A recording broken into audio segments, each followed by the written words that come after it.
A Globo enganou direitinho o cidadão brasileiro mais uma vez para proteger a imagem de Lula. Me permita explicar essa história a você. A essa altura do campeonato, você já deve estar sabendo que o ministro Alexandre de Moraes, do Supremo Tribunal Federal, determinou o monitoramento em tempo integral pela polícia do ex-presidente Jair Bolsonaro em sua casa, onde ele cumpre prisão domiciliar. O argumento utilizado por ele para essa decisão é um suposto risco de fuga às vésperas do seu julgamento, que começa no dia 2 de setembro, a próxima terça-feira, principalmente pela atuação do filho, Eduardo, nos Estados Unidos. Essa decisão atende a um pedido feito pela Procuradoria-Geral da República. Só que tem um detalhe muito importante nessa história. Esse monitoramento inclui a presença de agentes dentro da casa, de acordo com o pedido de uma pessoa específica. Eu nem vou entrar no mérito da legalidade dessa medida e também não vou pedir para que você me diga se já viu algum exemplo de qualquer criminoso que tenha sido alvo de uma determinação como essa. O meu foco aqui será na manipulação feita pela Globo para esconder o papel da pessoa que está por trás dessa história. Veja só a matéria publicada no G1. Polícia Federal afirma que, para fazer monitoramento efetivo, tem que colocar agentes dentro da casa de Bolsonaro.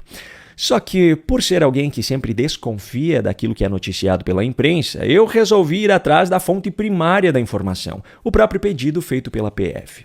Neste documento, o autor do pedido argumenta que o monitoramento por tornozeleira eletrônica é realizado online e gera alertas em tempo real. Mas o fato do equipamento operar por meio de chip e depender de sinal de operadora de telefonia faz com que haja a possibilidade de que alguma falha ocorra. Ainda segundo o autor, isso permitiria que a pessoa custodiada, nesse caso o ex-presidente, empreendesse uma fuga sem que as equipes de prontidão em tempo integral no entorno da residência pudessem impedir.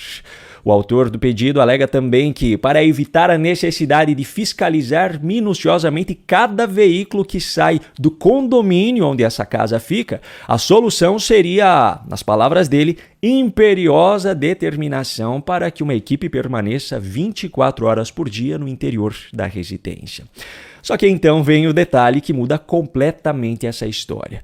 O autor do pedido é Andrei Augusto Passos Rodrigues, o cara indicado por Lula para o cargo de diretor-geral da Polícia Federal depois de ter chefiado sua própria segurança pessoal em 2022 e que já demonstrou pelo seu comportamento em diversas ocasiões que está disposto a qualquer coisa para mostrar a sua gratidão pela nomeação ao cargo. Eu não estou fazendo nenhuma afirmação de que Lula poderia ser o verdadeiro interessado nessa medida e que só teria usado o nome de Andrei para fazer esse pedido ao ministro Moraes. Não. Coincidentemente, o pedido para que o monitoramento fosse reforçado havia partido de um daqueles deputados do PT que frequentemente suja as mãos pelo partido, Lindbergh Farias, o namorado de Gleisi Hoffmann. Mas isso é apenas coincidência, eu não estou insinuando nada. Agora, vamos voltar àquela matéria da Globo para analisar um pouco melhor, porque pode ser que o nome de Andrei Rodrigues tenha sido ocultado apenas da manchete, mas no texto não haveria motivos para não revelar quem assinou o documento.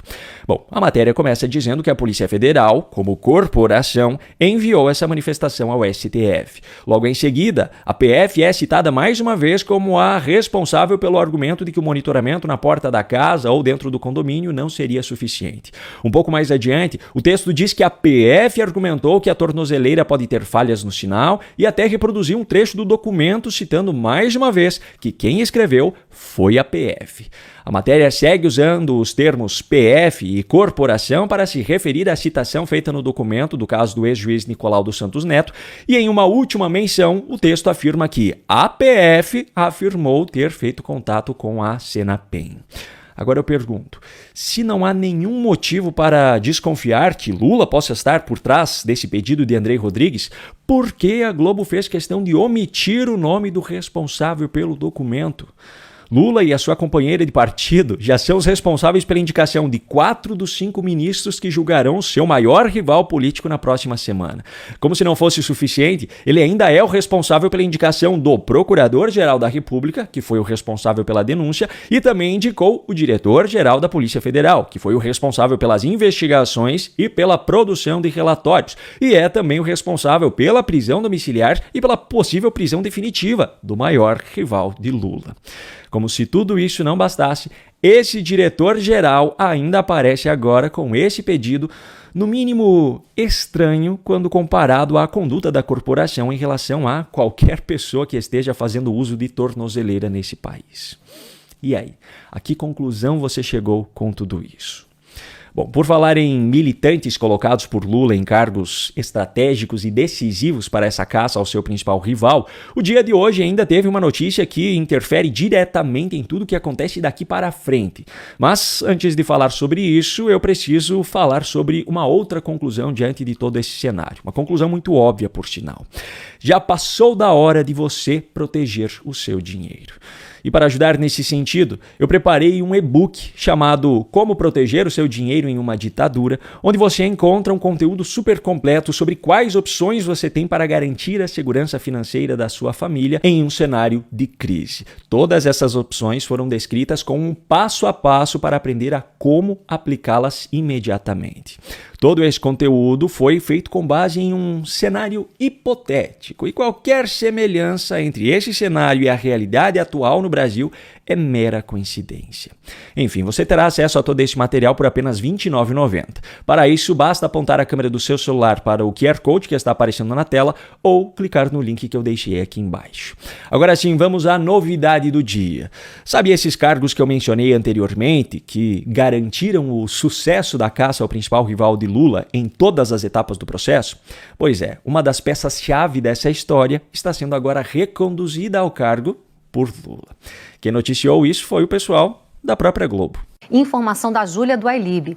O presidente Lula acaba de assinar ou assinou já a recondução de Paulo Gonet ao comando da PGR. Paulo Gonet, que é o Procurador-Geral da República, agora será reconduzido ao cargo. Procuradores gerais da República podem ter essa recondução assinada. E há contextos e sinais. A Júlia apurou o seguinte, que o sinal em relação a isso é do contexto de estar a uma semana do julgamento de Jair Bolsonaro da ação penal da tentativa de golpe. Mas o grande sinal tem realmente a ver com a questão do visto, né, de Paulo Gonet, já que teve essa medida dos Estados Unidos contra o Procurador-Geral da República. Assinar a recondução seria, então, sinalizar a contrariedade absoluta contra essa medida imposta ao Procurador-Geral Paulo Gonet.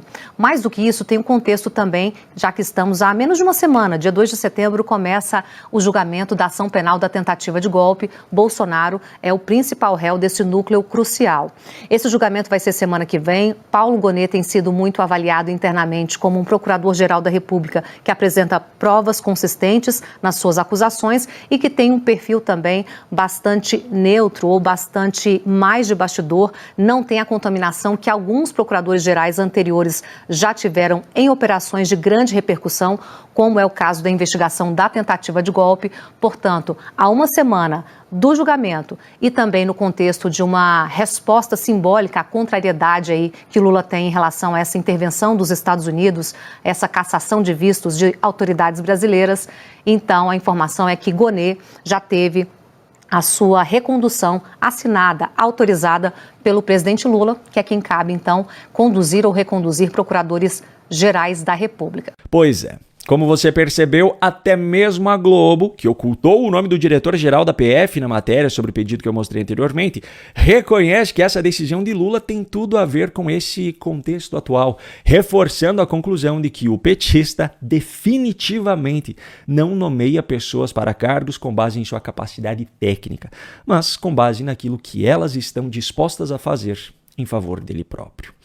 A repórter da Globo destaca a imparcialidade de Gonet na condução dos seus trabalhos. Só que qualquer pessoa que já tenha assistido a alguma das argumentações de Gonet nesse processo já percebeu que o dicionário que esse pessoal usa para definir termos como imparcialidade definitivamente não é o da língua portuguesa.